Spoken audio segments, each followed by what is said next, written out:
फिर से हम लोग देखते हैं कि हम लोग देखे अब तक क्या है क्या। ठीक है, एक हम लोग देख रहे थे सबसे पहले मेकिंग ऑफ द कॉन्स्टिट्यूशन।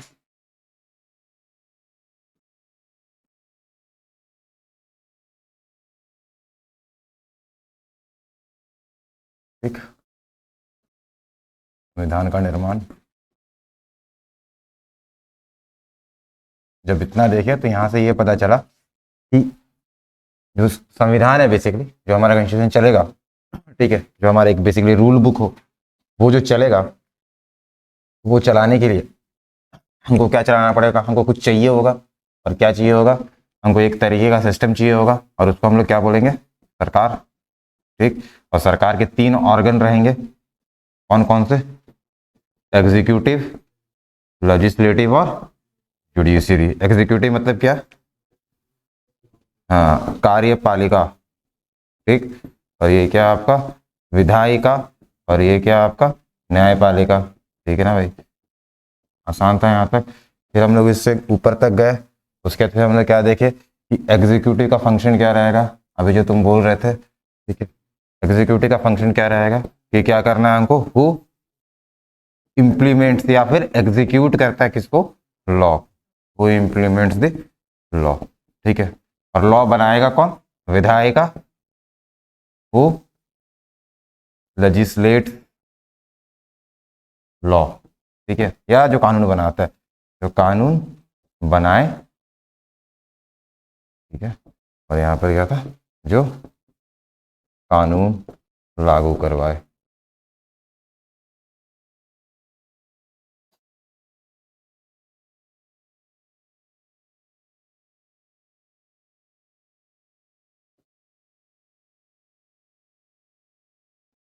जो कानून लागू करवाए। और न्यायपालिका हम तुमको एक वर्ड में क्या बोले थे, कस्टोडियन ऑफ लॉ। ठीक है,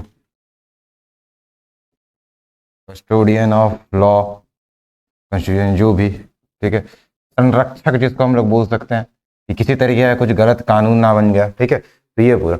अब अभी हम ये तुमको बताना इसलिए जरूरी था कि अभी हम लोग यहीं से जब आगे बढ़ेंगे ना, तो अभी हम लोग को क्या करना है, अभी हम लोग को प्रेसिडेंट करना है, अभी हम लोग को गवर्नर करना है। ठीक है, तो अभी हम लोग को ये एग्जीक्यूटिव वाला पोर्शन जो है खत्म करना है। हम तुमको एग्जाम्पल भी जो थोड़ा थोड़ा और क्लियर कर लेते हैं। तुमको हम एग्जाम्पल भी दिए थे कि एग्जीक्यूटिव का एग्जाम्पल क्या होगा भाई, बताओ कौन होगा एग्जीक्यूटिव, कौन होगा, दिए था ना एग्जाम्पल। एक ऐसा सोच रहे हैं ना, एक क्या सेंट्रल एग्जीक्यूटिव, ठीक है, और एक क्या होगा तुम्हारा स्टेट एग्जीक्यूटिव। ठीक, मतलब स्टेट में सारा काम कौन लागू करवाएगा, ऑब्वियस सा बात है, सीएम वगैरह लोग लागू करवाएंगे कि नहीं, सीएम है। साथ में कौन हो सकते हैं, गवर्नर, मतलब राज्यपाल। और इधर कौन होंगे, इधर सीएम है तो उधर कौन होंगे, पीएम। इधर गवर्नर, उधर कौन होंगे, प्रेसिडेंट। है ना, सिंपल तो है। ठीक, और अगर विधायिका देखे कानून कौन बनाता है, तो ये भी तुमको पता है कानून कौन बनाता है। ठीक है, कौन कौन बनाता है, अगर सेंटर में देखेंगे तो कौन, पार्लियामेंट, पार्लियामेंट, संसद। ठीक है ना, संसद, संसद मतलब अभी आपको क्या समझेंगे, अभी होता तो हमारा 3 चीज है, लोकसभा, राज्यसभा और प्रेसिडेंट। लेकिन प्रेसिडेंट को हम लोग कहाँ रखे हुए हैं, एग्जीक्यूटिव में। तो कानून बनाने का मेजोरिटी वाला काम कहाँ होगा हमारा, लोकसभा और राज्यसभा। इसके बाद फिर हमारा क्या आ जाता है, स्टेट में। स्टेट में कौन होगा हमारा, राज्य विधायिका, मतलब लेजिस्लेटिव असेंबली। तो लेजिस्लेटिव असेंबली, ये हमारा काम हो जाता है विधायिका का, ये सारा काम करने का मतलब कानून बनाने का काम। ठीक है, तो ये सब कुछ है। अब बढ़ते हैं आगे। ठीक है, इसके बाद हम लोग क्या देखें, इसके बाद हम लोग देखना स्टार्ट किए क्या कि पार्लियामेंट का काम। ठीक है, पार्लियामेंट, ठीक, संसद। इसमें हम लोग देखें कि संसद जो है बेसिकली 3 चीज से मिलकर बना हुआ है, लोकसभा, राज्यसभा और प्रेसिडेंट। अब जल्दी से बताओ इसमें कितना हो सकता है मैक्सिमम, कितने हो सकते हैं मैक्सिमम, 552 हो सकते हैं कि नहीं। ठीक है, और अभी क्या हुआ कि जो हमारा कॉन्स्टिट्यूशनल अमेंडमेंट आया तो उससे हम लोग क्या कर दिए, 2 एंग्लो इंडियन को हम लोग क्या कर दिए, यहाँ से हटा दिए। 2 एंग्लो इंडियन को हम लोग क्या कर दिए, हटा दिया। मतलब अगले बार जो हमारा स्ट्रक्चर था कि 2 एंग्लो इंडियन को लोकसभा में सेलेक्ट करना, तो अब वो सिस्टम क्या हो गया, खत्म हो गया। ठीक है, कोई दिक्कत नहीं है। और अभी क्या है, राज्यसभा। राज्यसभा में कितना होता है, 250। यस, मैक्सिमम कितना होता है, 250। ठीक है भाई, अभी यहाँ पर करंट स्टेटस कितना है लोकसभा में, कितना 543। कितना है करंट स्टेटस 543। ठीक है, ये आपका क्या हो गया करंट। करंट में अभी आपका इतना, ये सब सवाल आता है, ध्यान में रखे रहना। ठीक है, कि क्या स्टेटस है, कितना नहीं, ये सब कुछ। और यहाँ पर कितना है अभी 245। तो ये पूरा का पूरा सिस्टम खत्म हो गया। हम लोग यहाँ तक देखे, तो हम लोग लोकसभा में देखे थे। लोकसभा में जो लोग चुन के आते हैं, कौन लोग चुन के आते हैं, जो नॉमिनेटेड मेंबर आते हैं वो, इनको हम लोग क्या बोलते हैं, सांसद। ठीक है ना, सांसद मतलब क्या, मेंबर ऑफ पार्लियामेंट। अभी मेंबर ऑफ पार्लियामेंट वाले क्या करते हैं कि जाके कहाँ बैठते हैं, लोकसभा में। ठीक है, और जब लोकसभा में जब ये सारे के सारे लोग बैठेंगे, जब सारे के सारे लोग ये लोकसभा में बैठेंगे, तो आपस में क्या करेंगे, उस जगह को चलाने के लिए, लोकसभा को चलाने के लिए किसको चुनेंगे, किसी एक मॉनिटर को चुनेंगे। चुनेंगे कि नहीं, किसी एक मॉनिटर को चुनेंगे। और ये जो मॉनिटर रहेगा, इसी को हम लोग क्या बोलेंगे, स्पीकर। ये नहीं बोलेंगे, क्या बोलेंगे, स्पीकर। ठीक है, पीएम कब बोलेंगे, पीएम उस समय जब बोलेंगे जब हम ये बोले कि जितने चुने हुए, जितने जीते हुए एमपी है, ठीक है, जितने जीते किसी पार्टी के कोई एमपी जब मिलेंगे और किसी मॉनिटर को चुनेंगे तो उसको पीएम बोलेंगे। यहाँ पर सारे के सारे एमपी चुन रहे हैं। ठीक है, जब चूंकि सारे के सारे एमपी चुने तो हम लोग उसको क्या बोले, स्पीकर। ठीक है, और स्पीकर का हम लोग क्या देख लिए थे, पावर देख लिए थे। उसके बाद हम लोग बहुत सारा टाइप्स का बिल्स देख लिए थे कि ऑर्डिनरी बिल होता है। बिल वाला बता दे क्या, फिर से रिकैप करना है क्या बिल का, कि छोड़ दे, बिल का क्या था, देखो फिर देखते, क्योंकि बिल वाला एग्जाम में आता है सवाल। ठीक है, तो देख लेते हैं हम लोग क्या बोले।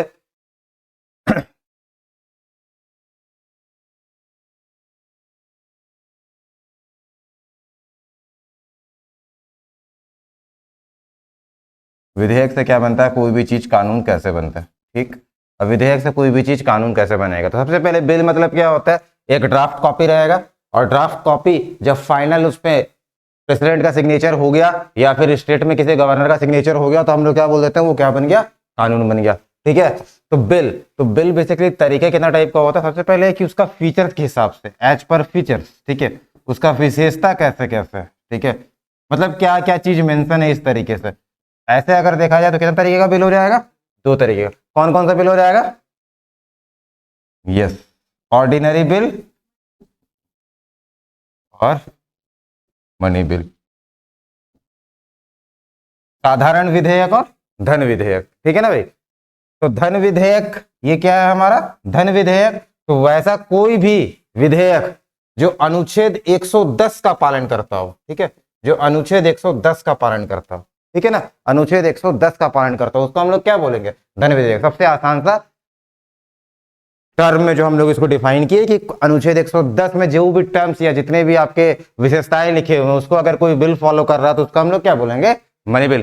ठीक है, अब अनुच्छेद 110 में लिखा हुआ क्या, हम तुमको बेसिकली बताए थे, ऐसा कोई भी चीज हो जाए जिससे तुम्हारा पॉकेट क्या हो जाए, हल्का हो जाए। टैक्स ज्यादा बढ़ा दिया जाए, टैक्स घटा दिया जाए, जीएसटी टाइप कोई चीज आ जाए, तुम्हारे इनकम पे इफेक्ट पड़ने लगे, और उस तरीके कोई विधेयक लेके आया गया तो उसको हम लोग क्या बोलेंगे, मनी बिल। तो जीएसटी एक मनी बिल होगा कि नहीं होगा, यस, तो जीएसटी एक क्या हो गया आपका, मनी बिल। ठीक है, हाँ, ऑर्डिनरी बिल, जो मनी बिल नहीं है वो क्या है, ऑर्डिनरी बिल। मतलब नारी सुरक्षा के ऊपर किसी भी तरीके का कोई कानून आ गया, नारी सुरक्षा के ऊपर किसी भी तरीके का कोई कानून आ गया तो कैसा बिल, ऑर्डिनरी बिल। ठीक है ना, और मान लो ट्रैफिक नियम के तहत, ट्रैफिक नियम के तहत कुछ बिल आया कि भैया आप ऐसा नहीं करेंगे तो आपको ऐसा फाइन हो सकता है, या फिर आपका मोटर, या वो छोड़ो, इलेक्ट्रिक मोटर व्हीकल अभी आ रहा है ना, इलेक्ट्रिक मोटर व्हीकल। ठीक है, फिर एक आता है BS6 इंजन वाला, BS6, BS4, 6 जो इंजन है। तो एक टाइम के बाद क्या होगा, सरकार कानून बनाएगी, क्या बोलेगी कि भैया ये इंजन खत्म कर देते हैं, हम लोग ये वाला इंजन को इंटीग्रेट करेंगे। क्यों, क्योंकि ये पर्यावरण जो है, पर्यावरण के लिए फायदेमंद रहेगा, इको फ्रेंडली है और वो बहुत जरूरी है। ठीक है, जब ऐसा कोई बिल लेके आएगा तो किसमें जाएगा, ऑर्डिनरी बिल में। अब एज पर द फीचर्स हम लोग क्या लिखे, विशेषता के आधार पर जो है वो आपका उस 2 तरीके का बिल हो गया। और भी क्या बिल होता है, यस, और भी बिल हो सकता है कि उसको प्रेजेंट कौन कर रहा है। ठीक है ना, who is presenting, who is presenting, who is presenting, who is presenting. ठीक है, बिल लेके आएगा तो कोई ना कोई तो लेके आएगा ना भाई, कि हम चाहते हैं इस चीज पे कानून, झारखंड में नारियां असुरक्षित, उनके लिए हमको कानून चाहिए। तो हमको कानून चाहिए तो यहाँ के जो विधायक, यहाँ के जो सांसद है वो जाके बोलेंगे क्या चाहिए, कि हम लोग को इस तरीके का कोई सिस्टम चाहिए, आप बताइए कि हम झारखंड में कुछ विशेष तरीके का कानून को लागू करिए। तो उसको लागू मतलब उसको बोलने के लिए कोई तो आएगा। तो सपोज अगर कोई आम आदमी मतलब कोई एमपीज बोल रहा है, ठीक है, कोई एमपीज बोल रहा है जो मंत्री नहीं है, ठीक है, दो चीज, जो एमपी जो मंत्री नहीं है और एक एमपी जो मंत्री है, एमपी प्लस मिनिस्टर। जैसे कितने एमपी चुन के आए हुए हैं? 5। ये लोग क्या कहलाएंगे? एमपी कहलाएंगे कि नहीं कहलाएंगे? सांसद कहलाएंगे कि नहीं कहलाएंगे? क्या सारे लोग मंत्री हैं क्या? नहीं। तो मेरा एमपी प्लस मिनिस्टर बोलने का मतलब ये हुआ कि जो एमपी मिनिस्टर्स हैं, जब ऐसा बिल पेश किया जाएगा तो इसको कैसा बिल बोलेंगे? Government member bill, government member bill, या फिर क्या बोले हम लोग इसको? सरकारी विधेयक। और दूसरा एमपी, ऐसा कोई भी सांसद जो मिनिस्टर नहीं है वो बिल पेश करे तो उसको हम लोग क्या बोलते हैं? Private member.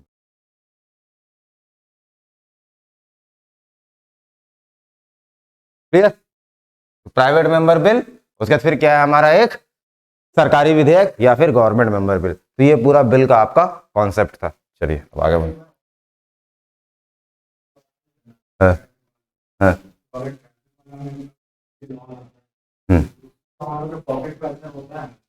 डिपेंड करता है कि ऐसा नहीं हो जाना चाहिए कि एकदम मैंडेटरी इस टाइप का। जैसे कि इनकम टैक्स के ऊपर अगर आया, बोला कि एक सर्टेन अमाउंट से ऊपर अगर आपका इतना कमा रहे हैं तो आपका पॉकेट प्रेशर हो गया, ठीक है, आपको इतना टैक्स जो है सरकार को देना ही देना है, ठीक है।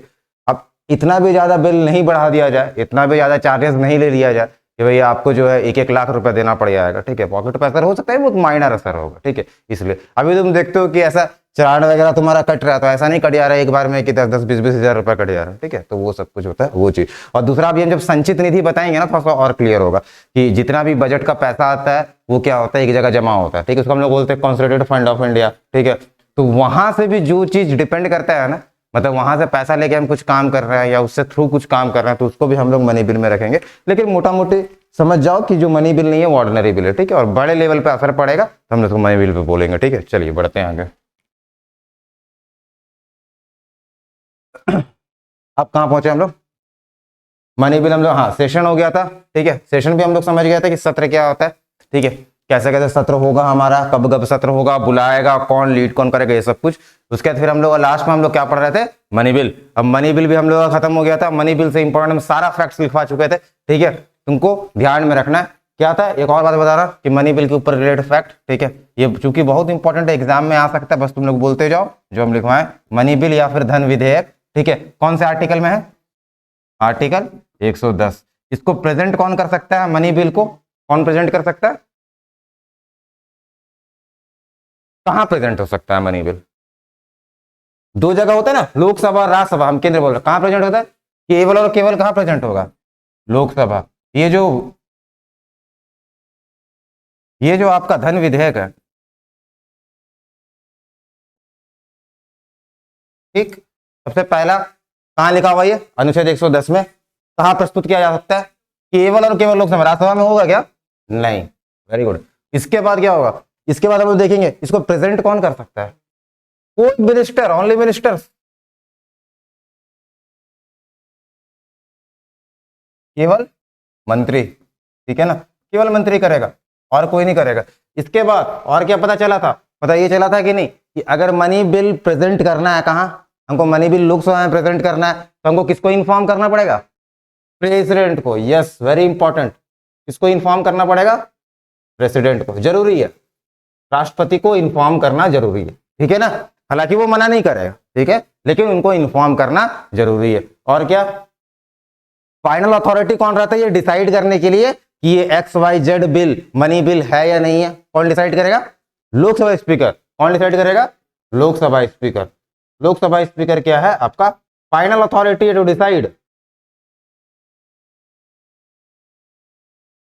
फाइनल अथॉरिटी टू डिसाइड कि क्या भाई, कि सामने वाला जो चीज है, कि सामने वाला जो हमको एक ड्राफ्ट प्रस्तुत किया गया वो हमारा मनी बिल है या फिर नहीं है। समझ में आ गया? इतना सारा हमारा मनी बिल का कॉन्सेप्ट है। और इसके बाद यहां से दो चीज तुमको याद रखना जो एग्जाम में घुमा फिरा के सवाल पूछता है। क्या सवाल पूछेगा कि कोई भी एक जनरल ट्रेडिशन क्या होता है? जनरल ट्रेडिशन क्या हो गया कि हम कोई बिल को लोकसभा से पेश किया तो कहां भेजना पड़ता है? राज्यसभा। फिर राज्यसभा से पेश होने के बाद ये कहां जाता है? प्रेसिडेंट। मतलब दोनों जगह से पारित हो गया तो, और प्रेसिडेंट साइन कर दिया तो फिर क्या बन जाएगा? वो बिल एक्ट बन जाएगा, लॉ बन जाएगा, वो एक्ट बन जाएगा, ठीक है। अब इसमें क्या होगा, हम लोग इस राज्यसभा को सरपास कर देंगे। क्या कर देंगे हम लोग? सरपास कर देंगे। तो किस केस में ऐसा होता है? मनी बिल के केस में। कैसे सरपास कर देंगे? क्योंकि इस केस में लोकसभा से भी पारित होना जरूरी था, राज्यसभा से भी पारित होना जरूरी था, लेकिन मनी बिल को क्या राज्यसभा से पारित होना जरूरी है क्या? नहीं, बिल्कुल भी जरूरी नहीं है। तो हम लोग क्या करेंगे, लोकसभा में जब इसको मनी बिल को डाल दिए तो दिखाने के लिए कहां डाले हम लोग? राज्यसभा के पास। राज्यसभा के पास भेजे, बोले भैया देख लो, ठीक है, चूंकि तुम भी अपने छोटे भाई हो, बड़े भाई हो बेसिकली, ठीक है, क्योंकि दोनों जगह से बनता है ना। उच्च सदन कौन सा? राज्यसभा हुआ ना, जो आपका अपर हाउस है। तो बड़ा भाई बोले चलो तुमको दिखाने के लिए हम भेज देते हैं अपना बिल, तुम देख लो। तो जब ये देखेगा तो टाइम कितना दिन का मिलेगा? 14 दिन का। और 14 दिन का जब ये टाइम मिला तो उसको देखने के बाद क्या करना है? वापस कर देना। किसको वापस कर देना? लोकसभा को। और अगर लोकसभा को वापस नहीं किया तो क्या समझा जाएगा? इस बिल को ऑटोमेटिक पास। क्या समझा जाएगा? ऑटोमेटिक पास हो गया ये राज्यसभा से। तो 14 दिन का सिर्फ एक विंडो पीरियड दिया जाता है किसको? राज्यसभा की। भैया आप सिर्फ देख लीजिए और देखने के बाद अगर अच्छा लगता है तो इसको पास कर दीजिए, और अच्छा नहीं भी लगता है तो हमको कोई फर्क नहीं पड़ता है। हम लोग के पास एक्सट्रीम पावर है। लोकसभा वाला क्या बोलता है? हम लोग के पास क्या पावर है? एक्सट्रीम पावर है। ओवर कौन सा बिल? ओवर मनी बिल, ठीक है। तो ये 14 दिन के ऊपर जो है इसको पारित कर दिया जाता है। उसके बाद इसका मतलब क्या हुआ? जब मनी बिल का केस आता है तो इसको सरपास कर दिया जाता है, सीधा पहुंच गया लोकसभा से आपका कहां? प्रेसिडेंट। हम लोगों को बताया था ऐसा क्यों किया जाता है? क्यों किया जाता है ऐसा? क्योंकि बहुत सारी जो पार्टी रहती है, जैसे अभी भी जो पार्टी है हमारी, ठीक है, उनका लोकसभा में तो बहुमत है, राज्यसभा में पूरा बहुमत है क्या? नहीं है। अब बहुत सारा बिल को तुम मनी बिल के तरीके से पास करवा दो, ठीक है। अब लोकसभा स्पीकर तो तुम्हारा, कोई पूछ रहा था ना कि लोकसभा स्पीकर सर वो उसी पार्टी की होती है, जो जीती हुई पार्टी होती है, बिल्कुल उसी पार्टी की होगी, ठीक है। अब लोकसभा स्पीकर को तुम बोल दो कि भैया ये जो आपका मनी बिल है ना, ये बिल को मनी बिल के तरीके से मान लो कि जैसे आधार कार्ड का जो बिल था बेसिकली वो तो किसी भी तरीके से मनी बिल से रिलेटेड नहीं था क्या? नहीं था, बिल्कुल भी नहीं था, लेकिन उसको मनी बिल के तरीके से पार करवाया गया। क्यों? क्योंकि उससे पास करवाने में, वो बिल को पास करवाने में आसानी हो जाता है, क्योंकि राज्यसभा का झंझट ही खत्म हो जाता है। इधर लोकसभा के बाद कहां? प्रेसिडेंट। प्रेसिडेंट भी अपना आदमी। अभी हम लोगों को बताएंगे प्रेसिडेंट कैसे अपना आदमी होता है। हर सरकार का, सिर्फ इस सरकार का नहीं, प्रेसिडेंट कैसे काम करता है। तो वो फंक्शन के कारण क्या होता है, तो सारा का सारा क्या हो गया कि इनके लिए काम आसान बन जाता है, ठीक है। तो बहुत सारी चीजों को मनी बिल के तरीके से जो है पास करवा दिया जाता है। इसके ऊपर बहुत ज्यादा कंट्रोवर्सी भी है कि सरकार अगर ऐसा करेगा तो गलत बात है ना, क्योंकि संविधान में क्या लिखा? बाबा भीमराव अंबेडकर क्या बोले कि किसी भी तरीके का अगर आप बिल लेके आते हैं जिसको कानून बनाना, तो आपको क्या करना? डिस्कशन करना, ठीक है, तब जाके काम होगा। लेकिन यहाँ डिस्कशन तो हो ही नहीं रहा, ठीक है, तो ये गड़बड़ मामला। इसके बाद एक चीज याद रखना, लास्ट में मनी बिल किसके पास जाता है? देखो राज्यसभा तो सरपास हो गया, फिर किसके पास जाएगा? प्रेसिडेंट के पास। और जब प्रेसिडेंट के पास जाएगा तो ध्यान देना, जब प्रेसिडेंट के पास जाएगा, ठीक है, जब प्रेसिडेंट के पास जाएगा ये बिल, जब प्रेसिडेंट के पास जाएगा अल्टीमेटली, तो प्रेसिडेंट क्या करेगा इस पे? तो इस पे क्या करता है प्रेसिडेंट?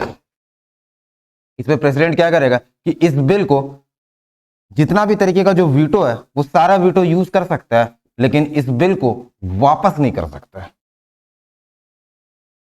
वापस रिटर्न नहीं कर सकता। समझ में आया क्या बोले हम? देखो फिर से बताते हैं, ये बहुत इंपॉर्टेंट है, छोटा छोटा चीज है लेकिन बहुत इंपॉर्टेंट है। जैसे एक डेट के ऊपर पूछ देगा, एक बताइए राज्यसभा के लिए विंडो पीरियड कितना टाइम रहता है। राष्ट्रपति के ऊपर पूछ देगा ये कि क्या कौन सा वीटो कर सकता है, कौन सा नहीं कर सकता है। देखो राष्ट्रपति के पास जब बिल जाता है ना, तो राष्ट्रपति के पास ये जरूरी नहीं है कि उस बिल को साइन ही कर दे। हो सकता है कि वो बिल को पास नहीं करे, साइन नहीं करे, बोले हमको कुछ टाइम और चाहिए। बोला अच्छा ऐसा बात है। एक टाइम ऐसा होता है कि तुम लोगों को पता है ना कि जब भी कोई बिल आता है प्रेसिडेंट तो उसको वापस कर देता है, ठीक है। और जब वही बिल, सेम बिल फिर से प्रेसिडेंट के पास आता है तो प्रेसिडेंट को क्या करना पड़ता है? उस पर साइन करना पड़ता है। ये तो तुम लोग पता ही है, तो बेसिक पॉलिटी वाला है, ठीक है। ये जब हम अमेंडमेंट्स पढ़ाएंगे तब भी तुमको बताएंगे। लेकिन वापस जब मनी बिल उसके पास आता है, किसके पास? प्रेसिडेंट के पास, तो प्रेसिडेंट उस बिल को वापस नहीं करेगा। इतना समझ में आ गया? ठीक है, तो ये पूरा आपका मनी बिल। अब मनी बिल के ऊपर कोई भी सवाल आएगा तो इससे बाहर नहीं जाएगा, ठीक है। तो लगभग आपका ये जितना भी बोर्ड में लिखा होगा मोर देन सफिशिएंट, ठीक है ना, ओके, एग्जाम के लिए, जीएसएससी के एग्जाम के लिए। अब बढ़ते हैं आगे।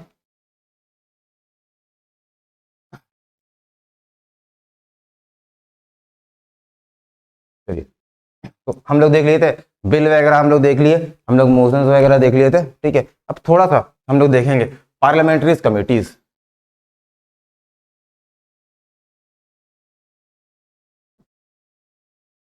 ये नया टॉपिक है, लगभग हम लोग का पार्लियामेंट खत्म ही हो गया, ठीक है।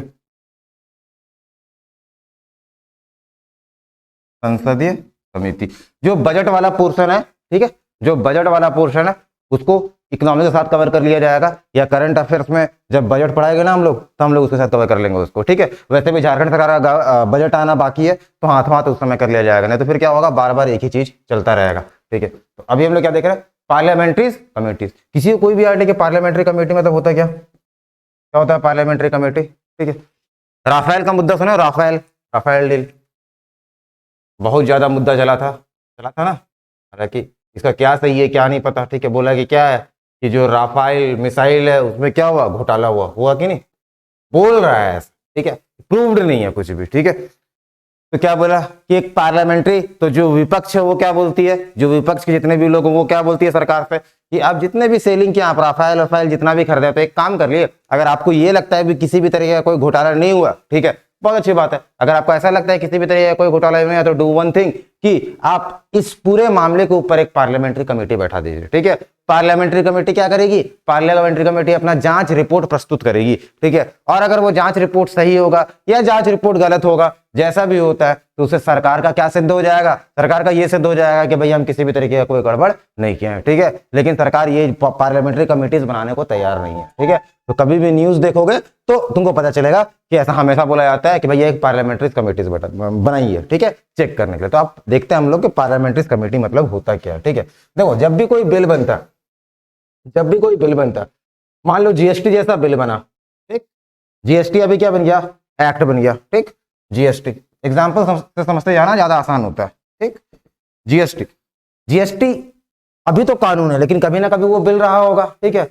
और जो फाइनेंस मिनिस्टर होंगी वो उसको पेश किए होंगे, या कोई भी मंत्री पेश किए होंगे सपोज, उनको क्या लगता है कि वो लोग इतने टेक्निकल एक्सपर्ट्स हैं कि वो सारा का सारा कुछ समझ गए होंगे कि जीएसटी में क्या है, डायरेक्ट टैक्स क्या है, इनडायरेक्ट टैक्स क्या है। इसमें डायरेक्ट टैक्स तो बात ही नहीं है, इनडायरेक्ट टैक्स क्या है, इसको कैसे हमको क्लब करना चाहिए, मुश्किल है, ठीक है। तो सिस्टम क्या है, सिस्टम बोला ये जाता है कि देखो फिर से अगर कोई बिल लेके आया गया, ठीक, तो बिल आप उसको प्रेजेंट करिए, उसके ऊपर क्या करिए, डिस्कस करिए, कहां पर, दोनों हाउस में, एक हाउस में नहीं, दोनों हाउस में। डिस्कशन करने के बाद क्या होगा, कुछ प्लस माइनस निकला होगा कि आप कुछ हाँ बोले, हम बोले कि ये क्लॉज हटाए, सामने वाला बोला ये क्लॉज जोड़ो। डिस्कशन करने का जो कहाँ भेज दीजिए, कमेटी के पास, जो पार्लियामेंट्री कमेटीज है ना, इसके पास भेज दीजिए, और इसको रिसर्च करने दीजिए उन सारे बिल्स के ऊपर कि भैया क्या सारा का सारा चीज सही है, क्या इसमें कुछ प्रोविजंस गलत तो नहीं है, क्या किसी के ऊपर कुछ बहुत ज्यादा हार्म तो नहीं होगा। तो और ये कमेटी अपना जब रिपोर्ट देगी, जब अपना पॉजिटिव रिपोर्ट देगी, तब जाके इसको पारित करवाना चाहिए दोनों के दोनों सदन से, और पारित करवाने के बाद इसको राष्ट्रपति के पास भेजा जाना चाहिए, और राष्ट्रपति इस पे साइन करेगा, तब जाके ये क्या बन जाएगा, कानून। समझ में आया? तो एक आइडियल तरीके से इस तरीके से पूरा का पूरा काम होना चाहिए। सबसे पहले क्या है कि बिल प्रस्तुत करो, फिर क्या करो, उसके ऊपर डिस्कशन करो, ठीक है।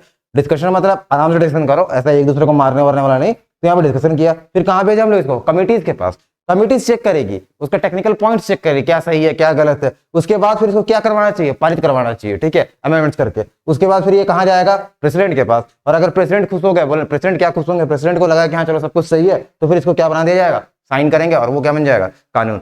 आज के डेट में क्या हो रहा है, आज के डेट में ये नहीं हो रहा, आज के डेट में क्या नहीं हो रहा, डिस्कशन और ये कमेटी वाला चीज तो हो ही नहीं रहा। एक बिल लेके आया जाता है, उसको क्या करवा दिया जाता है, पारित अपने जगह पे, क्योंकि लोकसभा में बहुमत तो है ही, ठीक है, राज्यसभा में बहुमत बन रहा है। तो कोई बिल लेके आया, लोकसभा में 2/3 बहुमत से जो, या फिर जो है आपका आधा से ज्यादा मतदान करने वाले के हिसाब से पारित करवा दिया गया, प्रेसिडेंट के पास भेज दिया गया, और कानून बन गया, ठीक है। लेकिन ऐसा नहीं होना चाहिए, इसलिए पार्लियामेंट्री कमेटीज का एक अवधारणा रखा गया है, ठीक है। और इसमें क्या बोला गया है कि किसी भी टेक्निकल चीज को हेल्प करने के लिए, किसी भी टेक्निकल चीज को हेल्प करने के लिए,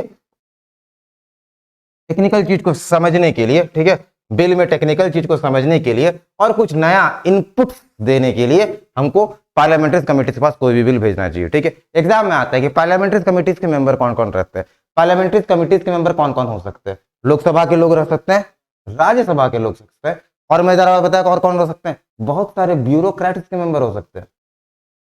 बहुत सारे ब्यूरोक्रेट्स है ना, वो इसके मेंबर हो सकते हैं। ब्यूरोक्रेट में तुम समझ रहे हो ना, IAS IFS IPS के सारे लोग। और तुमको पता है और कौन मेंबर हो सकते हैं, और जो अपने फील्ड में बहुत एक्सपर्टाइज वाले काम किए, ठीक है, कुछ एक्सपर्ट्स जो हैं उनको भी हम लोग क्या रख सकते हैं, इसमें ऐड कर सकते हैं। जैसे मान लो कि हम मेडिकल से रिलेटेड कोई बहुत अच्छा बिल लेके आने वाले, इनफैक्ट ऐसा हुआ भी था, नेशनल मेडिकल काउंसिल बिल लेके आया था। तो उस मेडिकल काउंसिल बिल में क्या हुआ कि हमको तो समझ में नहीं आएगा ना मेडिकल काउंसिल बिल क्या है, बहुत सारा चीज था उसमें, ठीक है। तो अब उसमें क्या हुआ कि हम जो देश के भाई बहुत बड़े डॉक्टर 3-4 डॉक्टर हम उनको इंक्लूड कर देंगे। हम बोलेंगे कि आप देखिए कि क्या जो बिल का जो प्रोविजन है क्या वो सही है, क्या ऐसा होना चाहिए, क्या ऐसा नहीं होना चाहिए, तो उनको हम लोग इंक्लूड करते हैं। बोलने का मतलब पार्लियामेंट्री कमिटीज में लोकसभा के मेंबर हो सकते हैं, यस। राज्यसभा के मेंबर हो सकते हैं, यस। ब्यूरोक्रेट्स हो सकते हैं बहुत सारे, यस। क्या एक्सपर्ट्स हो सकते हैं बहुत सारे, यस। ठीक। अब अगेन जो पार्लियामेंट्री कमिटीज अपना रिकमेंडेशन देगी, जो पार्लियामेंट्री कमेटी अपना रिकमेंडेशन देगी, कुछ तो बोलेगे ना कि बिल में सही है या नहीं गलत है, तो ये जो रिकमेंडेशन देगी, ध्यान देना, पार्लियामेंट्री कमेटीज का रिकमेंडेशन 99% केस में क्या होता है, ऑप्शनल। ऑप्शनल मतलब ये जरूरी नहीं कि जो ये बोली कि इस चीज को हटाओ तो वो सरकार उसको मान ही लेगी, बाध्यता नहीं है। समझ में आया ना, बाध्यता नहीं है। पार्लियामेंट्री कमेटी अपना रिकमेंडेशन देगी लेकिन सरकार उस चीज को माने ये जरूरी नहीं है। ठीक है, तो सबसे पहला पार्लियामेंट्री कमेटीज का हम तुमको बताया मेंबर्स कौन होगा, मेंबर्स ये सारे लोग हो सकते हैं। और हम तुमको क्या बताया कि इसका रिकमेंडेशन क्या होता है, ऑप्शनल होता है, मतलब बाइंडिंग नहीं होता है इसका। ठीक है, चलिए हम लोग आगे बढ़ते हैं।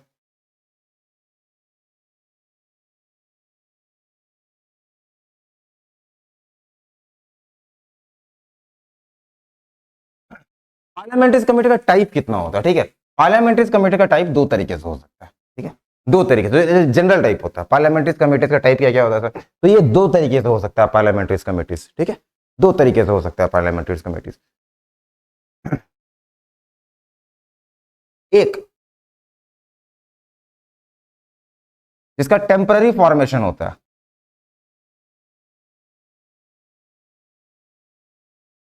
अल्पकालिक,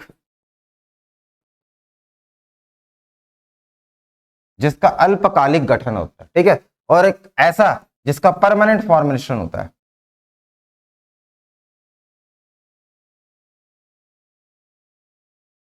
परमानेंट फॉर्मेशन, ठीक है ना,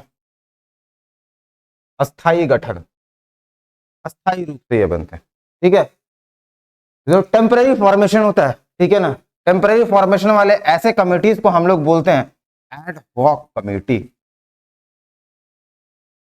या फिर ad hoc parliamentary committee. Ad hoc parliamentary committee, समझ में आया। इसको हिंदी में क्या बोलते हैं, इसको हिंदी में बोलेंगे तदर्थ समिति, ठीक है, इसको हिंदी में क्या बोलेंगे, तदर्थ समिति, ठीक है भाई। एड हॉक पार्लियामेंट्री कमेटी, तदर्थ समिति। दूसरा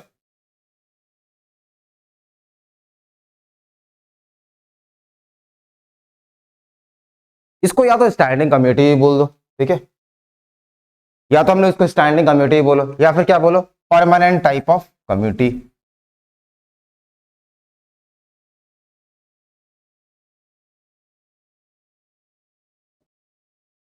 अस्थाई तदर्थ समिति, इसको हम लोग क्या बोलेंगे, अस्थाई समिति, ठीक। एड हॉक कमेटी, तदर्थ समिति, परमानेंट टाइप ऑफ कमेटी या फिर अस्थाई समिति, ठीक है। अब अब अब तुमको इसका नाम से ही पता चल रहा है, ठीक है। टेम्पररी फॉर्मेशन मतलब कुछ टाइम के लिए इसको बनाया जाएगा, ठीक है, फिर क्या कर दिया जाएगा, खत्म कर दिया जाएगा। तो बहुत सारा चीज हमको ऐसा करना होता है, जैसे अभी हम तुमको बता रहे थे मेडिकल बिल वाला। मान लो कि हम एक कमेटी बनाए, हमको एक नया कानून लेके आना, मतलब जम्मू कश्मीर में आर्टिकल 370 से रिलेटेड कानून लेके आया गया, सबको पता है, सबसे रिसेंट मुद्दा।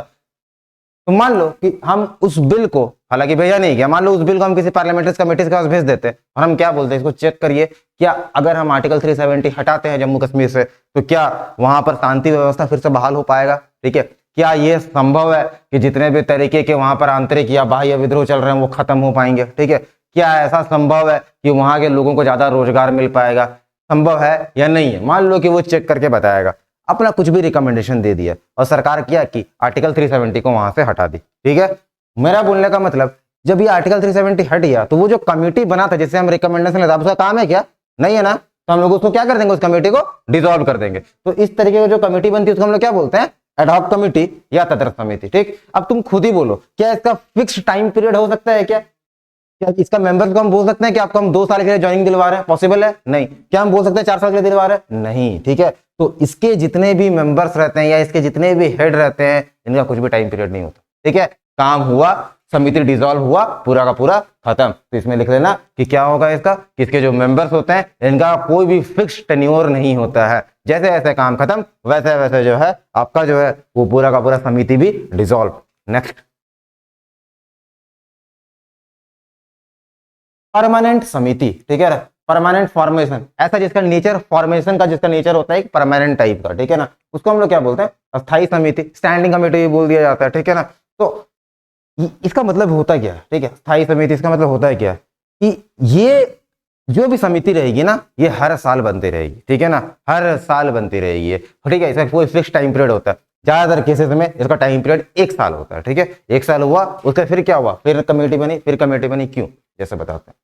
मान लो अभी बजट आया, आया कि नहीं, ठीक है ना, उधर वाला एग्जाम्पल याद है ना, कौन सा एग्जाम्पल दिए, जम्मू कश्मीर वाला एग्जाम्पल दिए। अब देखो हम इसका एग्जाम्पल दे रहे हैं, तुमको समझ में आ जाएगा। बजट 1 साल पेश होता है कि हर साल पेश होता है, हर साल पेश होता है, बिल्कुल।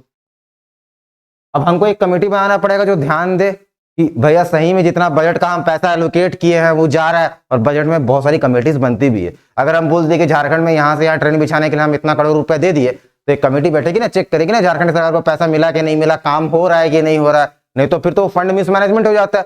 तो एक कमेटी ऐसे रहेगी जो हमेशा पूरा का पूरा रिव्यू करेगी, ठीक है। तो ये कब तक रिव्यू करेगी, मान लो अभी क्या चल रहा है हमारा 2022 से 2023 तक रिव्यू करिए, ठीक है, कमेटी रिव्यू करेगी। उसके बाद फिर क्या करेगी, बोलेगी देखिए आप जितना भी बजट एलोकेशन किए थे उसमें इतना सारा काम हुआ, उसका प्रोग्रेस इतना है और आपको इस तरीके से आगे काम करना चाहिए, जो भी है, ठीक है, या आगे का बजट में आपको इन पॉइंट्स पे ध्यान देना चाहिए। तो जैसे ही ये हो जाता है, जैसे ही ये आ जाता है, ठीक है, तो बोलने का मतलब कि बजट हर साल के लिए हर एक कमेटी तय करेगी कि हाँ आपका मॉनिटरिंग, या फिर आप पूरे का पूरा सिस्टम को मॉनिटर करके ये देखेगी कि आपका परफॉर्मेंस कैसा था, ठीक है। उसके बाद फिर नया बजट आया, फिर नया कमेटी बना, तो ये प्रोसेस लगातार चल रहा है कि नहीं चल रहा है, एक एक साल में कमेटीज बन रहा है कि नहीं बन रहा। तो बोलने का मतलब ये हुआ, इस तरीके का जो कमेटी हुआ उसको हम लोग क्या बोले, अस्थायी समिति। अब ऐसा जब भी कमेटीज बनेगा तो ऑब्वियस बात हम उनको बोलेंगे यहाँ पर टाइम पीरियड कितना टाइम के लिए, 1 साल के लिए, और एक स्पेसिफिक वर्क के लिए जो आपका पूरा का पूरा काम चल रहा होगा, ठीक है, तो आपको ध्यान रखना है। तो ये सब कुछ स्थायी समिति। तो बोलने का मतलब निम्नलिखित में से, या फिर एग्जाम में पूछा गया निम्नलिखित में से किसके सदस्यों का कार्यकाल जो है आपका फिक्स होता है, तो स्थायी समिति का कार्यकाल जो है आपका फिक्स होता है, ठीक है। तो ये हो गया, हाँ हाँ, मैक्सिमम 1 साल होता है। वित्तीय समिति का हम एग्जाम्पल दिए, ठीक है, और ये लिख लो आगे बता। जैसे एक आता है तुम्हारा, एक सुनो ये फाइनेंस कमीशन, वित्त आयोग, आर्टिकल 280। अच्छा चलो ये बता देंगे, कोई बात नहीं, पहले अभी ये लिख लो, 1 साल वाला लिख लो, ठीक है, ये हम बता देंगे। क्लियर इतना, बढ़े आगे, चलिए। तो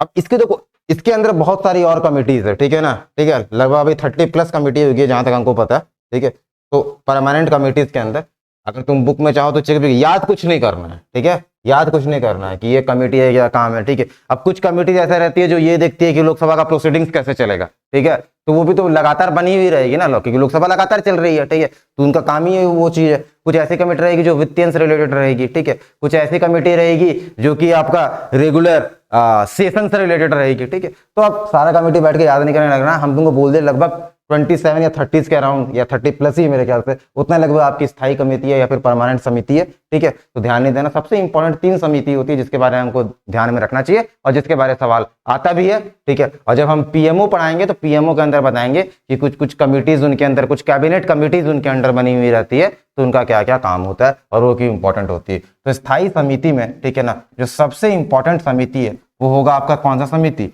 वित्तीय समिति, या फिर जो फाइनेंशियल कमिटीज होती है।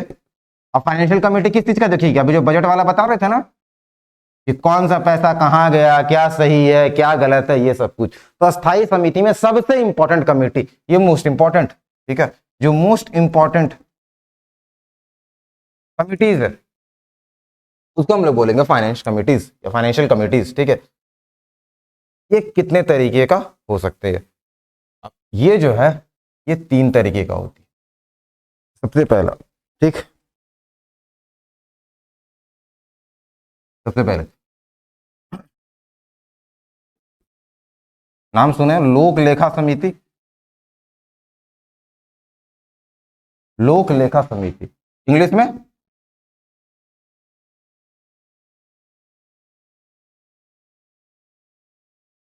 Public account committee. एक, इसके बाद दूसरे तरीके का जो समिति होगा उसको बोलेंगे प्राक्कलन समिति।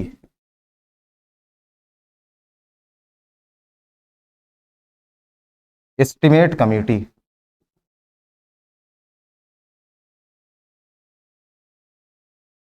ठीक है। इसके बाद एक और जो इम्पोर्टेंट है वो कमेटी है, वो होगा सार्वजनिक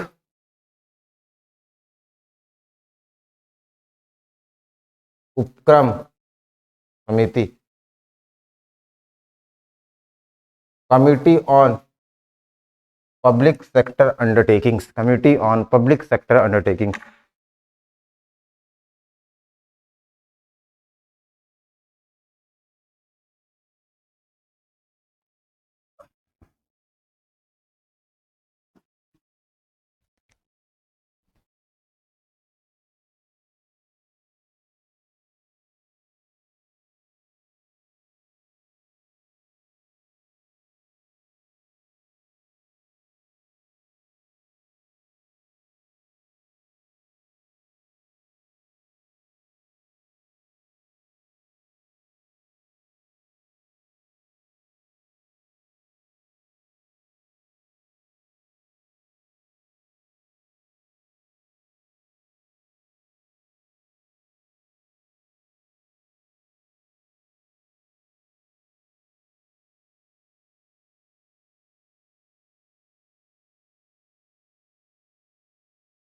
आगे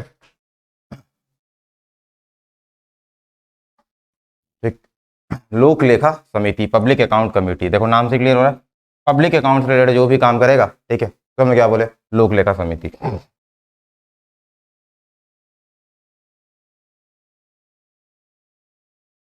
अब एक एक चीज लिखते जाना, ठीक है, ऐसे ऐसे करके, ठीक है, ऐसे ऐसे करके, ठीक है, कि जो हम केवल इसमें मेंबर्स का डिटेल लिखेंगे, ठीक है, बाकी जो हम बोल रहे हैं वो तो लोग सुनते जाना, और किसी को कुछ इंपॉर्टेंट लग रहा है तो वो लिखते भी जाना, ठीक है। हम बस मेंबर्स का डिटेल लिखेंगे कि इसका स्ट्रक्चर कितना बड़ा होता है। सबसे पहला इसमें लिखना कि मिनिस्टर्स किसी का भी मेंबर नहीं हो सकता, ठीक है, जो मिनिस्टर्स रहेंगे वो क्या होंगे, किसी के भी मेंबर्स नहीं होंगे, ठीक है भाई।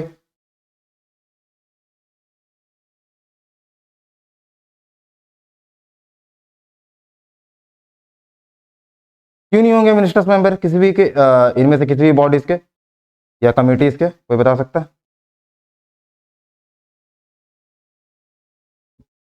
यस यस यस यस, ठीक है। तो वो क्या होगा, अगर, क्योंकि बिल कौन प्रेजेंट कर रहा है, ज्यादातर बिल कौन होता है, गवर्नमेंट मेंबर बिल होता है, ठीक है, अपना ही बिल प्रेजेंट करवाया, खुद ही मेंबर हो गया, तो वो तो फिर क्या हो गया, मतलब धोखाधड़ी हो गया ना लोगों के साथ, तो ऐसा नहीं हो सकता, ठीक है। दूसरा,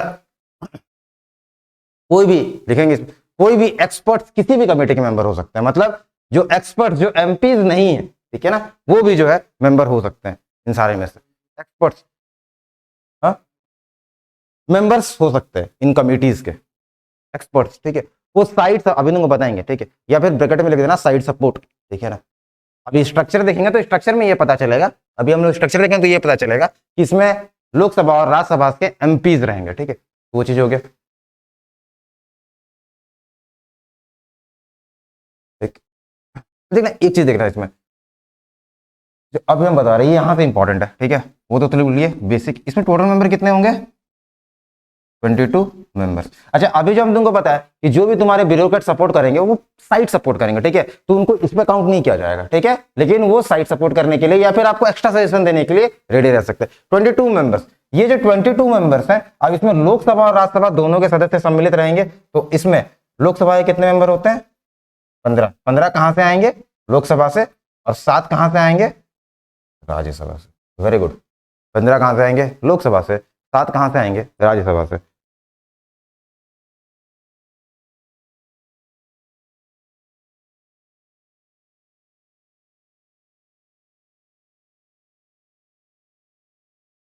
ठीक है, आगे बढ़े। अब देखिए, ये जो हो गया, अब ये जो पूरे समिति का जो हेड रहेंगे जनरली होते कौन है। अब देखो इसमें जो लोकसभा के लोग हैं, ये एमपी, हो सकता है कि इसमें कुछ बीजेपी के लोग हों, कुछ कांग्रेस के लोग हों, कुछ समाजवादी पार्टी के लोग हों, कुछ दूसरे दूसरे पार्टी के भी लोग हों। तो एक नियम बनाया गया, एक नियम ये बनाया गया कि भैया ये जो कमेटी रहेगी तो इस कमेटी को जो हेड करेंगे वो कौन करेंगे, जो विपक्षी दल के एमपीज होंगे वो। ठीक, तो समझ में आ गया, इसको हेड कौन करेगा,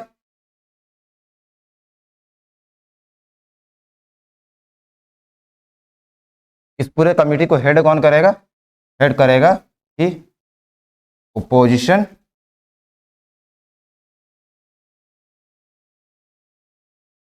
पार्टीज एमपी, ओपोजिशन पार्टीज के जो भी एमपी रहेंगे अगर वो इसमें सम्मिलित है तो वो इसको क्या करेंगे, हेड करेंगे। ठीक है भाई,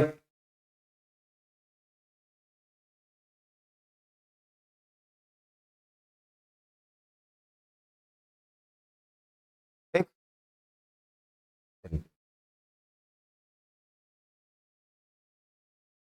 मिनिस्टर पार्टी नहीं रहेगा इसमें, हाँ मिनिस्टर तो रहेगा ही नहीं। ठीक है, जो एमपीज रहेंगे वो करना है, अगर ओपोजिशन का कोई भी एमपी रहे तो वो क्या कर सकते हैं, इसको हेड कर सकते हैं। ठीक है, चलिए अब आगे देखते हैं एस्टिमेट कमेटी। ठीक है, एस्टिमेट कमेटी, ये जो एस्टिमेट कमेटी रहेंगे इसमें कितने मेंबर रहेंगे, ये जो एस्टिमेट कमेटी रहेंगे इसमें कितने मेंबर रहेंगे, 30 मेंबर। ठीक, इसमें सारे के सारे कहां से रहेंगे, लोकसभा से। राज्यसभा से कोई भी रहेगा क्या, नहीं, इसमें सारे के सारे मेंबर रहेंगे वो कहां से रहेंगे, लोकसभा से। ठीक,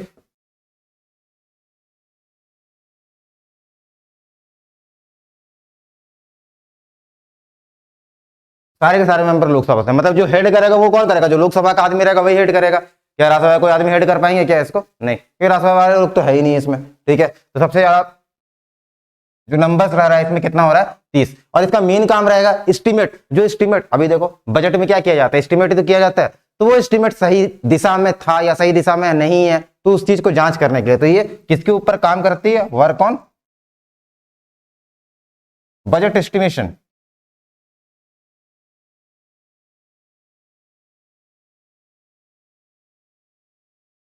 ठीक है, बजट के आकलन के ऊपर ये कार्य करते हैं। ठीक है, वर्क ऑन बजट एस्टिमेशन। ठीक है, लिख लो इसको,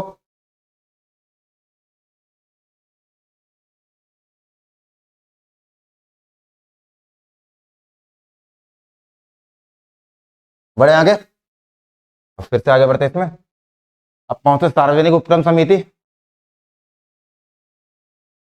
नहीं, कोई जरूरी नहीं, कोई जो लोकसभा के मेंबर रहेंगे उसमें ऑपोजिशन वाला कोई चक्कर नहीं है। ठीक है, वो एक्सक्लूसिव केस था उसका। अब पहुंचते हैं इसमें, इसमें जो मेंबर रहेंगे वो भी कितने मेंबर रहेंगे, 22 मेंबर। ठीक है, इस 22 मेंबर में से, इस 22 मेंबर में से अगेन 15 कहां से, लोकसभा से, 7 कहां से, राज्यसभा से। ठीक है, ये सिस्टम। और इसके जो हेड रहेंगे, इसको जो हेड करने वाले रहेंगे वो केवल और केवल हेड कौन करेगा इसको, इस कमेटी को, लोकसभा के मेंबर,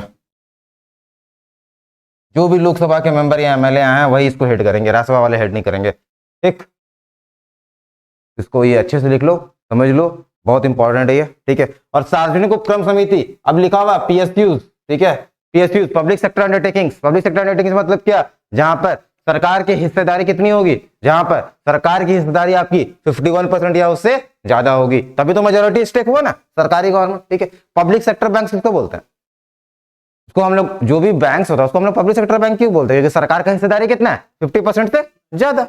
हाँ, ऑब्वियस बात है। तो पब्लिक सेक्टर अंडरटेकिंग्स, अंडरटेकिंग्स मतलब एक तरीके का आपका यूनिट, तो वो जो भी यूनिट में जिसमें भी सरकार की हिस्सेदारी 50% से अधिक होगी तो उन सारे यूनिट्स को हम लोग क्या बोलेंगे, पब्लिक सेक्टर। पब्लिक सेक्टर मतलब सरकार के अधीन है। ठीक है, जैसे क्या हो सकता है, ओएनजीसी हो सकता है, जैसे क्या हो सकता है, आईओसीएल हो सकता है, जैसे क्या हो सकता है, बीपीसीएल हो सकता है। ठीक है, ये सब कुछ, जैसे क्या हो सकता है, कोल इंडिया हो सकता है ना। तो ये पब्लिक सेक्टर अंडरटेकिंग्स है। तो उन सारे के सारे यूनिट्स है, उनके अगर बैलेंस शीट, उनका बजट, उनसे रिलेटेड उनके रिपोर्ट का अगर कुछ भी जांच किया जाए तो कौन कमेटी करेगी, committee on public sector undertaking. समझ में आ रहा है। ठीक है, इसके बाद फिर क्या, एस्टिमेट कमेटी, हम क्या बोले, ये किस चीज से रिलेटेड काम करेगी, ये आपका बजट एस्टिमेशन सही तरीके से आय व्यय इसके ऊपर देखती है आपका। और लोक लेखा कमेटी, पब्लिक अकाउंट कमेटी, अब public account committee basically CAG के साथ भी काम करती है और अपना रिपोर्ट जो है प्रस्तुत करती है। ठीक है, तो ये पब्लिक अकाउंट कमेटी कहीं ना कहीं बजट से ही रिलेटेड है। ठीक है, कि हम लोग एक्सपेंस साइड और जो हमारा इनपुट साइड है दोनों को ध्यान में रखते हैं और बैलेंस देखते हैं क्या है सही है क्या गलत है। ठीक है, दैट इज ऑल अबाउट लोक लेखा समिति। इतना याद हो जाएगा, कोई दिक्कत नहीं है। चलिए बढ़ते हैं आगे। हाँ, हाँ हाँ हाँ हाँ हाँ, ठीक है।